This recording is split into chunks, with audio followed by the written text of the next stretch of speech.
কীর্তন কোনো সঙ্গীত নয়, কীর্তন কোনো গান নয়, কীর্তন কোনো নৃত্য নয় বাবা। কীর্তন হচ্ছে ভগবানের সেবা। এই সেবার কথা আগের বছর আপনাদের জানিয়ে গিয়েছিলাম, যে সেবা পেতে স্বয়ং রাধারানী এসেছিলেন ছোট হরিদাসের কাছে। বৃন্দাবনে এক বৃক্ষ তলে বসে ছোট হরিদাস গোলকপতি গোবিন্দকে কীর্তন শ্রবণ করাচ্ছে। কারণ ছোট হরিদাস তো নিষ্কিঞ্চন বৈষ্ণব। বৈষ্ণবের স্তর আছে, ভাগ আছে বাবা।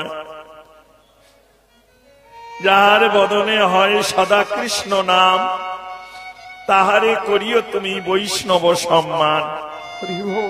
এ এক প্রকার বৈষ্ণব। আবার আর এক প্রকার বৈষ্ণব আছে, যাহার বদন দর্শনে আমার মতো পাপীর বদনে আসে কৃষ্ণ নাম, তাহারে জানিও সেও বৈষ্ণব প্রধান। দুই হলো, আর এক বৈষ্ণব হলো নিষ্কিঞ্চন বৈষ্ণব, যারা জীবনে কোনোদিন কিছু সঞ্চয় করে না মা। বৈষ্ণবদের গতিটা কেমন জানো? দেখবে লক্ষ্য করে, জীবের প্রতি মায়া আছে, স্নেহ আছে, ভালোবাসা আছে, কিন্তু বেশি নিজের জন্য। বৃন্দাবনের বানর দেখেছ? বৃন্দাবনে যারা দর্শনে গিয়েছিলেন, ধাম দর্শন বা ভ্রমণে গিয়ে দেখেছ মা?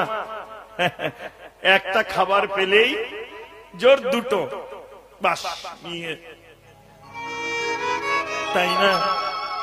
ঠিক তেমনি মা, এক কাঁদি রম্ভা তুমি রেখে দাও, মানে এক কাঁদি কলা, সব সে নেবে না, সে দুটো নিয়েই। ঠিক বৈষ্ণবের লক্ষণ তেমন বাবা। কেউ মানুষে ভজনে সিদ্ধান্ত করেছে 3 গৃহে 3 মুষ্টি তণ্ডুলেই তার জীবিকা নির্বাহ। কেউ আবার 7 গৃহে 7 মুষ্ঠ তণ্ডুল বা যাই পাবে 7টা গৃহে। যেমন এই কুম্ভ মেলা হল,